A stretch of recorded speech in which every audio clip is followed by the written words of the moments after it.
Hello students, कैसे हैं आप सब। आई होप आप अच्छे ही होंगे। आज हम इस वीडियो में हल करने वाले हैं क्लास 10th मैथ की एक्सरसाइज 12.2 के क्वेश्चन नंबर 9 से। तो क्वेश्चन नंबर 9 में बेटा अपने पास दिया हुआ है कि एक वृत्ताकार ब्रूच है, ये आपका वृत्ताकार एक ब्रूच है को चांदी के तार से बनाना है। मतलब इस ब्रूच को किससे हमें बनाना है, चांदी के तार से बनाना है इस प्रकार का ब्रूच, जिसका व्यास जो है 35 mm है। ये जो बेटा इसका व्यास है, ये जो यहाँ से ये जो आपका व्यास है वो कितना है, 35 mm है। तार को वृत्त के 5 व्यासों में बांटा गया है। मतलब तार को जो है वृत्त के कितने व्यासों में बांटा गया, 5। एक आपका हो गया ये, एक आपका ये हो गया, 2 हो गए, एक बेटा आपका ये हो गया, 3 हो गए, ये आपका एक है, 3 हो गए, और ये आपका 4 है, ये 5 हो गया। तो इसको कितने भागों में बांटा गया है, 5 भागों में बांटा गया है व्यास के, जो उसे 10 त्रिज खंडों में विभाजित करता है। मतलब इसके अंदर जो त्रिज खंड बेटा बन गए वो कितने बन गए, 10। 1 2 3 4 5 6 7 8 9 10। मतलब 5 जो व्यास हैं वो 10 त्रिज खंडों में इसको डिवाइड कर रहे हैं। तो हमसे पूछ क्या रहा बेटा, कह रहा कुल छायांकित चांदी के तार की लंबाई ज्ञात करिए। हमसे पूछ रहा है ये बताओ इसमें जो इसको बनाने में कितना जो है चांदी का तार लगेगा, ये पूछ रहा है। बिल्कुल सिंपल सा बेटा क्वेश्चन है, थोड़ा ध्यान से देखिएगा।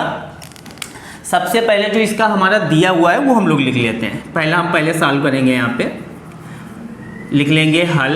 पहले हमें यहाँ पर क्या दिया है वो लिखेंगे। ये तार का बेटा क्या है, व्यास, तो व्यास हम लिख लेंगे। व्यास अपने पास कितना दिया हुआ है, 35 mm। 35 बेटा जो है यम व्यास हो गया। अब इसके बाद अगर हम ब्रूच की त्रिज्या की बात कर ले तो त्रिज्या r बराबर कितनी हो जाएगी, 35 बटे जो है 2 mm हो जाएगी। तो ये इसकी बेटा क्या निकल आई, त्रिज्या निकल आई। क्वेश्चन समझ में आ गया। अब इसमें क्वेश्चन में क्या कह रहा है, कह रहा कुल छायांकित तार की लंबाई ज्ञात करिए। इसका मतलब है कि हमसे पूछ रहा है कि ये बताइए यहाँ पर कुल कितना इसको बनाने में तार लगा है। तो हम लोग सीधे लिख लेंगे कुल, या ब्रूच बनाने में, वृत्ताकार जो ब्रूच है, ब्रूच बनाने में लगा कुल जो है तार, कुल जो है तार या चांदी का तार अब कितना लगा हुआ है। पहले ध्यान से देखिएगा बेटा, पहले तो हमारा ये तार लगा हुआ है, इसको किनारे किनारे ये जो है तार लगा हुआ है, ये जो है तार लगा है, और ये जो किनारे तार लगा है इसको हम लोग बोलते हैं वृत्त की जो है परिधि। अगर हम लोग वृत्त की परिधि निकाल लें तो हमें ये किनारे वाला जो है पता हो जाएगा कितना तार लगा है। समझ में आया बेटा। तो हम लोग सबसे पहले ये पता करने जा रहे हैं ये किनारे कितना तार लगा, तो इसको हम लोग क्या बोलते हैं, वृत्त की परिधि। तो वृत्त की जो परिधि होती है वो होती है 2πr हो गई, प्लस और क्या तार लगा। अब हमें ये मालूम हो गया ये कितना तार लगा। अब हमें पता करना है कि ब्रूच के अंदर कितना तार लगा है। तो ब्रूच के अंदर देखो कितना तार लगा। पहले तो आपका ये बेटा तार लगा, ये लगा है, तो इसको हम लोग क्या बोलते हैं, ब्रूच का व्यास बोलते हैं। तो व्यास हो गया। व्यास अपने पास कितना यहाँ क्वेश्चन में दे रखा है, कितना बेटा है, 35 है, तो 35 हो गया। ठीक, अब कितने ऐसे व्यास हैं चांदी के, 1 हो गया, ये 2 हो गए, 3 हो गए, 4 और 5। इसे बोल भी रखा है 5 व्यासों में बांटा गया। तो अगर हम ये एक तार निकाल लें कितना लगा है, उसको 5 से गुणा करा दें तो हमें ये मालूम हो जाएगा कि अंदर कितना तार लगा। बात समझ में आई कि नहीं आई। तो हम लोग क्या करेंगे, व्यास इंटू जो है 5 करा देंगे। हमें मालूम हो गया कुल कितना तार लगा है, कैलकुलेशन करा देते हैं। 2 पाई का मान बेटा 22/7 हो गया, और इंटू r है, r अपने पास कितना है 35/2, प्लस इसकी गुणा कराएंगे, 55 25 के 5 हासिल आया 2, 5 3 15, 15 2 17 हो गया।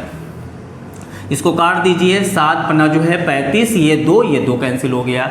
गुणा करा दीजिए, 5 दूना 10 का 0, हासिल आया 1, 5 दूना 10 1 11 हो गया, प्लस 175 जोड़ दीजिए यहाँ पे। तो 5 और 0 जुड़ गया, तो यहाँ पर कितना हो गया बेटा 5, 7 और 1 कितना हो गया 8, और 1 कितना हो गया 2। तो हमें पता हो गया ब्रूच बनाने में जो लगातार है वो कितना है, 285 mm जो है तार बेटा जो है लगा है। तो हम लोग लास्ट में लिख भी देंगे, ब्रूच बनाने में लगातार चांदी का तार भी लिख सकते हैं। तो ब्रूच को बनाने में कुल लगा जो है तार बराबर कितना हो गया, 285 mm जो है तार ब्रूच को बनाने में लगा है। अब हम लोग बेटा करेंगे इसका सेकंड पार्ट भी देखिए, बहुत ही अच्छा क्वेश्चन है। सेकंड में इसने बोला है, हम लोग इधर कर लेते हैं, इधर कर देते हैं यहाँ पे सेकंड पार्ट। तो सेकंड में इसने क्या कहा है, इधर करते हैं बेटा। सेकंड में बोला है ब्रूच के प्रत्येक त्रिज्यखंड का क्षेत्रफल ज्ञात कीजिए, मतलब ब्रूच का जो त्रिज्यखंड है उसका क्षेत्रफल पूछ रहा। तो ये ब्रूच हो गया। अब त्रिज्यखंड देखना क्या है, प्रत्येक मतलब एक त्रिज्यखंड का। तो ये जो एरिया बेटा बनी वो क्या बन गई, त्रिज्यखंड का क्या है ये क्षेत्रफल। तो इसका क्षेत्रफल निकाल देते हैं। तो हम लोग लिख लेंगे त्रिज्यखंड का क्षेत्रफल, त्रिज्यखंड का क्षेत्रफल। अब त्रिज्यखंड का क्षेत्रफल होता क्या हमारे पास है, क्षेत्रफल होता है A बराबर θ/360 पाई r स्क्वायर, ये फार्मूला होता है। अब हमें यहाँ पर क्या पता होना चाहिए, हमें जो है थीटा पता होना चाहिए, कितने अंश का कोण बना रहा है। तो देखो कोण कैसे पता चलेगा, ये बेटा टोटल जो हमारे पास एंगल होता है वो कितना होता है, 360 होता है। कितना होता है, 360। तो अपने पास हम लोग क्या करेंगे, 360। अब ब्रूच कितने, ये जो ब्रूच है कितने त्रिज्यखंडों में इसको बांट रहा है, 1 2 3 4 5 6 7 8 9 10। इसने बोल भी रखा है कि 10 जो है बराबर त्रिज्यखंडों में जो है इसको बांटा जाता है। कितने त्रिज्यखंडों में, 10 बराबर त्रिज्यखंडों में बांटा जाता है। तो 10 से हम लोग क्या करा देंगे, इसको बेटा भाग करा देंगे। अगर इसको 8 भागों में बांटा जा रहा होता तो 8 से भाग कराते हैं, 4 भागों में बांट रहा होता तो 4 से कराते हैं। 10 त्रिज्यखंड बनना है इसलिए 10 से कराते हैं। ये कैंसिल हो गया। तो थीटा बराबर कितना आ गया, 36 जो है डिग्री आ गया। थीटा मालूम हो गया। अब यहाँ पर मान रख लेंगे। तो 36 बटे क्या हो गया, 360 इंटू पाई का मान बेटा 22/7 हो गया। आर अपने पास कितना दिया हुआ है, 35/2। तो यहाँ पर स्क्वायर है इसलिए 35/2 हम लोग कितने बार लिख लेंगे, 2 बार लिख लेंगे। 36 दहम जो है 360 हो गया, इसको काटिए 7 पन्ना जो है 35 हो गया, 2 से काट दीजिए 11 हो गया। अपने पास यहाँ क्या बच गया बेटा, 11 इंटू 5 इंटू जो है 35, 11 बच गया, 5 बच गया और 35 बच गया। बटे में कितना हो गया, 10 इंटू 2 हो गया। काट दीजिए, फिर इसको काटिए, 5 दूना जो है कितना हो गया 10। तो A बराबर गुणा करा दीजिए, 11 × 5 = 55 के 5 हासिल है 5, 11 × 33, 33 5 जो है कितना हो गया, 38 हो गया। 300 बेटा 85, 2 दूना 4। चाहे आप ऐसे ही छोड़ दीजिए, चाहे इसको डिवाइड कर लीजिए।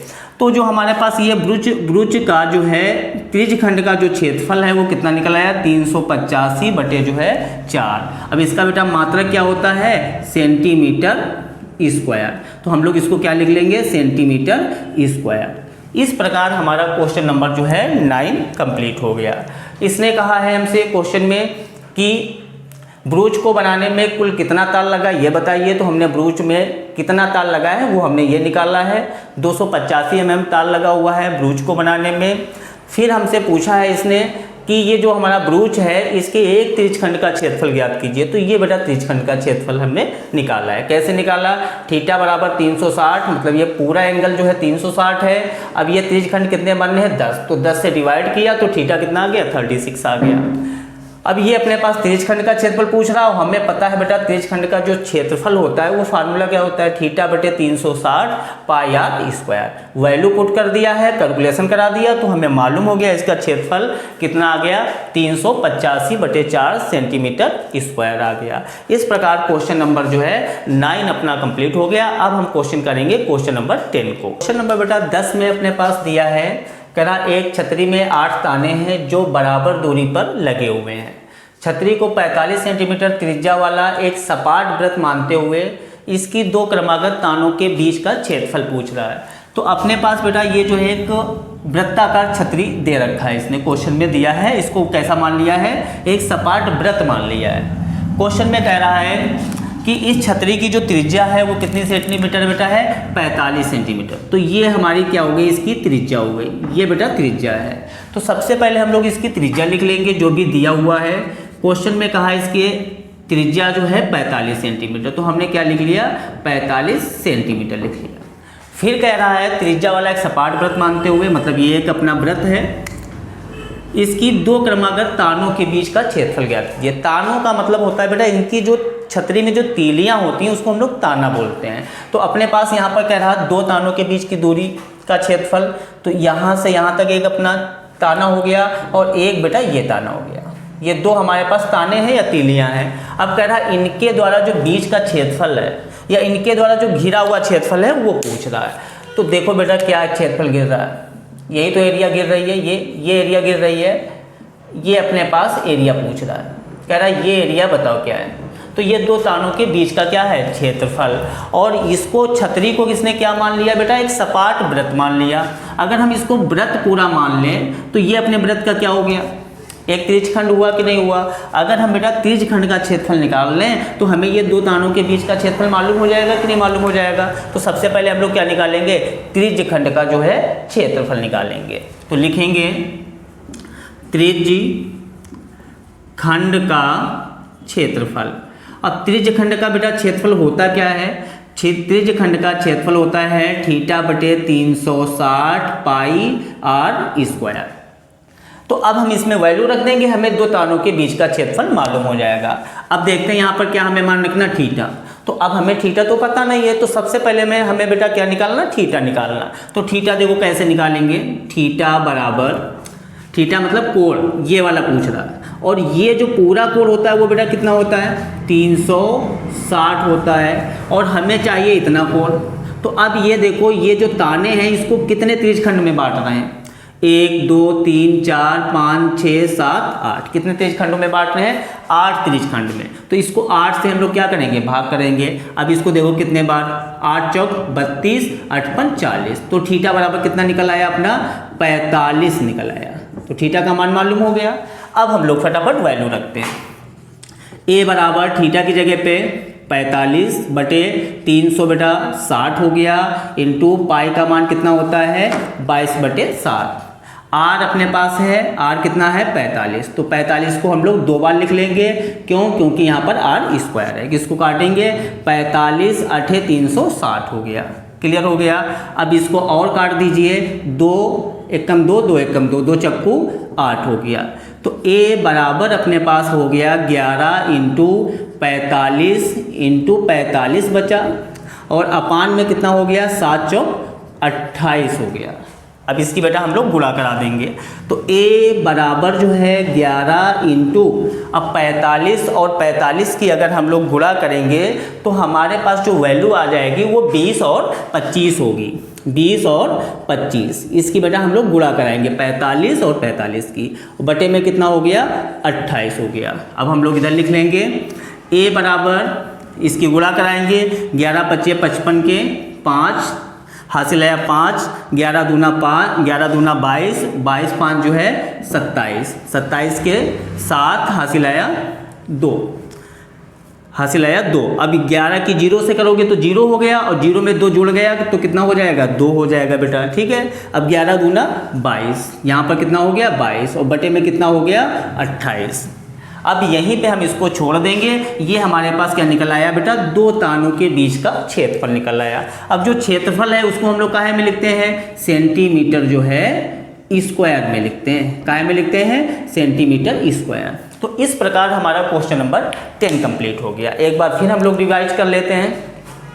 क्वेश्चन में इसने कहा एक छतरी में 8 ताने हैं, तो ये अपने पास छतरी है, इसमें कितने ताने हैं 8 ताने लगे हुए हैं। कह रहा है इस छतरी की जो त्रिज्या है वो कितने सेंटीमीटर है, 45 सेंटीमीटर बोल के रखा है। तो हमने r बराबर कितना लिख लिया 45। अब हमें एंगल नहीं पता है, तो हमें क्या करना है, पूरा जो ये बेटा एंगल होता है वो कितना होता है 360, तो 360 हो गया। अब ये जो त्रिज्यखंड बनने हैं वो कितने बनने हैं, इसमें 8 बनने, तो 8 से हमने भाग कर दिया। तो एक त्रिज्यखंड का हमें जो है एंगल मालूम हो गया। ये मालूम हो गया कितना हो गया हमारा 45 हो गया, ठीक है। अब क्वेश्चन में कह रहा है दो क्रमागत तानों के बीच का क्षेत्रफल ज्ञात करिए। यही तो पूछ रहा है, कह रहा दो क्रमागत तानों के बीच का क्षेत्रफल। तो एक ताना ये हमने मान लिया, एक ये मान लिया। अब इनके बीच का क्षेत्रफल यही तो हुआ कि नहीं, यही हुआ ना बेटा, ये निकालना है। अब इसको छतरी को इसने क्या मान लिया है, एक सपाट बेटा वृत्त मान लिया। तो जब सपाट वृत्त मान लिया तो ये एरिया हमें कैसे दिख रही है, बताओ कैसे दिख रही है। त्रिज्यखंड के रूप की दिख रही, तो हमने क्या किया, त्रिज्यखंड का जो है क्षेत्रफल लगा दिया और यहाँ पर थीटा का मान 45 रख दिया, आर का मान भी 45 है और ये बेटा हमने कैलकुलेशन करा लिया, तो इसका हमारा क्षेत्रफल आ गया। अब ये क्षेत्रफल क्या है, दो तारों के बीच का क्षेत्रफल है।